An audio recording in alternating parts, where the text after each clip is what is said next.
Hello বন্ধুরা, সকাল সকাল চলে এসেছি একটি অন্যরকম ভিডিও নিয়ে। এটাই ভাবছো তো যে গরমের মধ্যে কোথায় যাচ্ছি।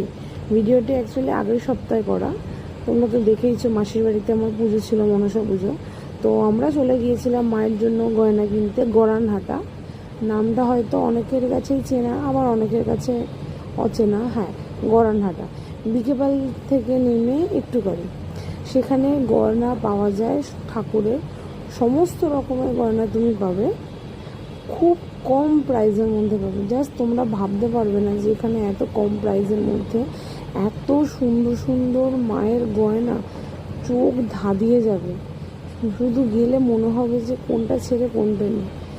যত রকমের ভ্যারাইটিস গয়না আছে ঠাকুরের, সেই সমস্ত ভ্যারাইটি গয়না পাবে। তাছাড়াও নিজের জন্যও যদি ইমিটেশন কোনো কিছু নিতে চাও, সেটাও পাবে খুব কম প্রাইসের মধ্যে। তোমরা ভাবতে পারবে না এখানে 30-40 টাকা থেকে শুরু। হ্যাঁ, গয়নার স্টার্টিং প্রাইস 30-40 টাকা। জায়গাটা হচ্ছে বিকেপাল মার্কেট। সেখান থেকে নেমে সোজা রাস্তা, কিছুটা হেঁটে যেতে হয়, বা আশেপাশে কাউকে জিজ্ঞাসা করলেও তোমরা পেয়ে যাবে।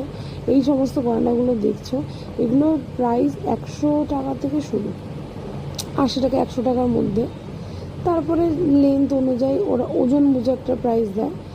তো এখন তো সেরকমভাবে আমি ভিডিওটা করতে পারিনি, নেক্সট টাইম আবার যাব, তো তখন ভালোভাবে ভিডিওটা করব। যদি ভিডিওটা ভালো লেগে থাকে অবশ্যই একটি লাইক করে